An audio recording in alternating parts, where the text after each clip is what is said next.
Sud Radio, on décrypte le monde. 22e jour de la guerre entre Israël et le Hamas dans la bande de Gaza. Tsahal qui annonce avoir augmenté ses frappes sur la bande de Gaza de manière, je cite, très significative. La bande de Gaza, par ailleurs, coupée du monde. Les communications sont interrompues. Quel est le sens de ces opérations militaires? Que cherche à obtenir Tsahal? Comment va se passer cette invasion que tout le monde attend? Est-ce qu'elle aura vraiment lieu? On en parle avec notre invité, le général Michel Yakovlev. Bonjour à vous. Bonjour. Soyez le bienvenu sur Sud Radio. Intensification significative des frappes aériennes de Tsahal sur la bande de Gaza. Quel est l'objectif de ces frappes? Je pense fondamentalement que l'objectif de ces frappes, c'est la vengeance. Parce que les Israéliens, et je me tiens à l'information que eux-mêmes donnent, ils annoncent la mort de tel ou tel responsable du Hamas.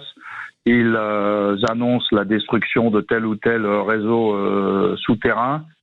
Fondamentalement, ça ne détruit pas le Hamas et ça ne détruit pas les réseaux. Donc, la justification, la vraie justification actuelle des opérations, c'est de la vengeance. Alors, quand on vous écoute, on peut être saisi de stupeur en se disant que ce que vous venez de dire revient à expliquer que les opérations militaires israéliennes ne servent à rien si leur objectif est réellement de détruire le Hamas. Depuis le début de cette affaire, je dis que les Israéliens n'arriveront pas à éradiquer le Hamas. Et c'est pas parce que le Hamas est une bande de terroristes qui ont commis des crimes barbares et atroces, mais ils sont complètement implantés dans la population. Dans une large mesure, le Hamas est une idée, et la population de Gaza a des raisons objectives de détester l'État d'Israël. Donc ils vont pas commencer à aimer les Israéliens du jour au lendemain, et c'est qu'une question de tonnage de bombes sur la tête. Donc, éradiquer le Hamas, qui est l'objectif officiel du gouvernement israélien aujourd'hui, ils ont essayé, c'est la 5e fois qu'ils essayent, et ils échoueront. Donc, l'objectif réel de l'opération aujourd'hui peut être préparer une conquête terrestre dont je doute qu'elle soit à leur portée, en réalité. Et en attendant, je pense pour la population israélienne dans son ensemble, même si elle ne tient pas trop à le dire, on en est quand même dans la version biblique du châtiment, plus que dans un objectif stratégique réel. J'y crois pas, l'objectif stratégique d'éradiquer. En tout cas, vous ne croyez pas à la possibilité de détruire le Hamas par les armes. Imaginons que l'armée israélienne pénètre à terre dans la bande de Gaza. À quoi ressemblerait cette opération ? Alors il faudra qu'ils progressent dans un champ de ruines, puisqu'ils sont en train de détruire la ville. Une statistique d'hier disait que 10% des bâtiments dans la moitié nord de Gaza avaient été détruits. 10%, aller dans la rue et regarder ce que ça donnerait si une adresse sur 10 était détruite, ça fait quand même de l'effet, vous voyez. Donc, progresser dans un champ de ruines avec des maisons effondrées qui barrent les rues, etc., se faire tirer dessus par en haut ou par en dessous, péter sur des mines, même les stars... Alors, problème de liaison avec le général Yakovlev, on va essayer de vous retrouver dans quelques instants, c'est une petite interruption. Je vous rappelle la question qu'on vous pose sur les réseaux sociaux. Est-ce que la France a raison d'appeler à une trêve humanitaire? Vous avez entendu le général Yakovlev qui est très sceptique sur l'intérêt militaire d'une opération israélienne dans la bande de Gaza et sur ses chances de parvenir à éradiquer, c'est l'objectif proclamé, à éradiquer le mouvement du Hamas qui a commis ces attaques du 7 octobre, ce pogrom plutôt qui a coûté la vie à plusieurs centaines et même plus de 1000 Israéliens, dont 30 Français. On va essayer de rejoindre le général Michel Yakovlev. Avant ça, je le disais, c'est cette question que nous posons sur les réseaux sociaux. On est avec vous, Ismaël Renard Azouzi. Bonjour à vous, Ismaël. Bonjour Jean-Marie. La France a-t-elle raison d'appeler à une trêve internationale, à une trêve humanitaire? On pose cette question sur 2 réseaux sociaux, Twitter et YouTube. Pour l'instant, que répondent nos invités? Eh bien, le verdict est que nos abonnés sont pour la trêve humanitaire, Jean-Marie.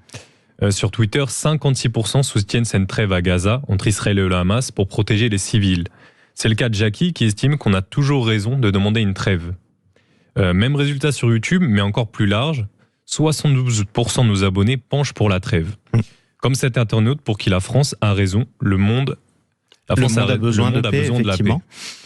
Pour Simone, une trêve est une façon, je cite, d'arrêter le massacre. À l'inverse, d'autres refusent catégoriquement un arrêt des hostilités. Pour cet abonné, l'humanitaire doit arriver après l'opération militaire. Un autre se demande ironiquement si le Hamas a fait preuve d'humanité le 7 octobre dernier. Voilà pour vos réactions. À noter que vous êtes nombreux à dire que la France ferait mieux de s'occuper d'elle-même plutôt que du conflit au Proche-Orient. Et ça, c'est un message notamment qui s'adresse au gouvernement. Alors, continuez à nous donner votre avis. Vous pouvez même nous appeler. Tiens, 0826 300 300. Faut-il une trêve humanitaire pour protéger les civils de la bande de Gaza? On a retrouvé le général Michel Yakovlev. Merci d'être toujours avec nous. Je rappelle que vous êtes ancien vice-chef d'état-major du SHAPE. C'est le commandement suprême interallié des opérations de l'OTAN. Vous êtes toujours sceptique et même plutôt pessimiste sur les chances d'Israël ou du moins de l'armée israélienne d'éradiquer le Hamas. Vous parliez également d'une opération militaire extrêmement dure si Tsahal pénétrait à terre dans la bande de Gaza. Concrètement, quel est le scénario le plus probable dans les jours et les semaines qui suivent, mon général ? Je suppose que les Israéliens vont être obligés de rentrer en force dans Gaza. Je ne parle pas d'incursion, mais cette fois-ci d'entrer en force. Et là, si vous avez aimé Bakhmout, vous allez adorer Gaza. Alors ça, c'est de l'ironie parce qu'on parle quand même de deux batailles, l'une qui se prépare et une autre qui a eu lieu, où il y a eu des milliers et des milliers de morts. Ça a été absolument épouvantable. Mais en tout cas, vous êtes extrêmement pessimiste et vous pensez qu'il y aura énormément de morts.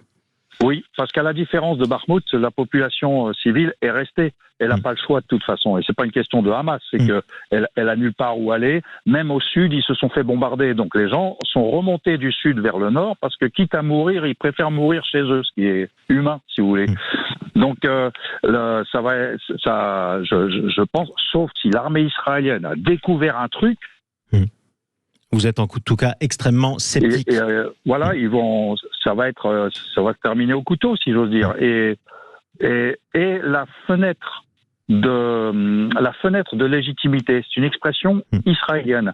La fenêtre de légitimité va se refermer face au monde entier. Alors, la rue arabe est contre eux, donc c'est déjà fait, ça y changera rien. C'était le cas avant. Oui, c'était le cas avant et ça changera pas, voilà. Mais pour tous les pays qui aujourd'hui soutiennent Israël, pour la plupart, leur soutien est quand même conditionné par une notion de mesure.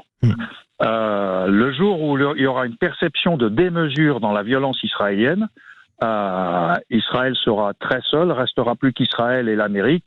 Ils sont habitués, vous me direz. Mais